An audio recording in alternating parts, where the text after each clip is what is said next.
Everything is considered halal until deemed haram, according to the general guidelines. Unless I know it's Allah, he has clearly made intimacy through the anus, which is the first thing we mentioned. More than that though, everyone agrees that this is wrong and cannot be done. Under no circumstances is this to be done. Having sexual relations during menstruation or after giving birth is considered inappropriate, and the same holds true for the second one. I feel it is important to emphasize that a husband and wife can be intimate in every way imaginable, including holding hands, kissing, enjoying each other's company, and having marital relations, but in no other way than that. Finally, we stated that a person should not be unclean. Number 3. Given its broad scope, this standard covers 2 essential areas. The most important thing is how we communicate verbally. As an example, our culture encourages people to be extremely crude in their interactions with one another. Even while having sexual relations with one's wife, it is still considered haram in Islam to use profanity and curse words. I don't think things should be this way. Rather, it's important to keep a certain degree of humanity and dignity. And this is something that, as far as Muslims are concerned, is off limits to them and related to Islam.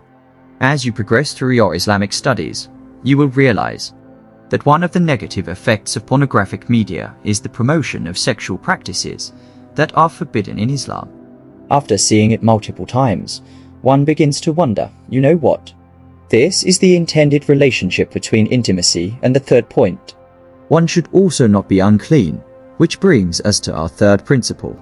Once again, you will see that Western culture makes heavy use of a plethora of products that are, to put it mildly, unsanitary. You should stay away from things like that. The fourth point is that you should not squander resources. Also, this is something that appears in all the old books. There are specific things that you can use in intimate relationships and things that you can't use it in a non-intimate setting. Therefore, one might wonder if it's acceptable to use food as a weapon during an intimate encounter. So long as you eat that food and give it permission, the answer is yes. So, I'm going to list some foods as an example. You deduce a course of action for them. So, whipped cream is what you use when you want to talk about something like chocolate sauce. Things like that are what you discuss. Here are some items that you are free to utilize. A person, however, ought not to be wasteful. Therefore, those are the rules. Now, let me talk about the actual intimacy. I want to clarify how it differs from a man's intimacy with a woman. His goal-oriented nature contrasts sharply with a woman's more experience-oriented nature, if our description of him is accurate.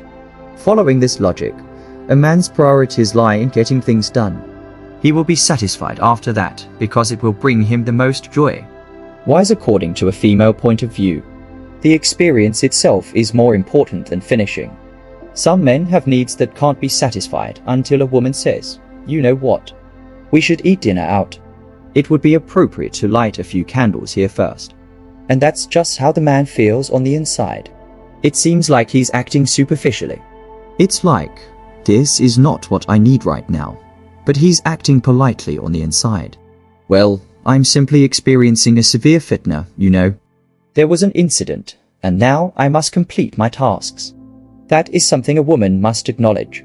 Then he isn't in the mood for a passionate encounter when the time comes. He must satisfy his desire. Simultaneously, a man cannot, in his egocentric view, assume that this is the eternal state of intimacy. A time comes for taking, and a time comes for giving. But you should also make sure that you're supporting your spouse. Additionally, you will discover how to converse about this with one another. I can't stress the importance of communication enough. I've seen many married couples struggle with intimacy issues and then say, you know what? It will remain in the shadows. We will not broach the subject. We will take no action in response. Life will go on for us just as it is. But at some point, the relationship just can't take it anymore, and neither party is willing to compromise. The importance of a husband and wife cannot be overstated.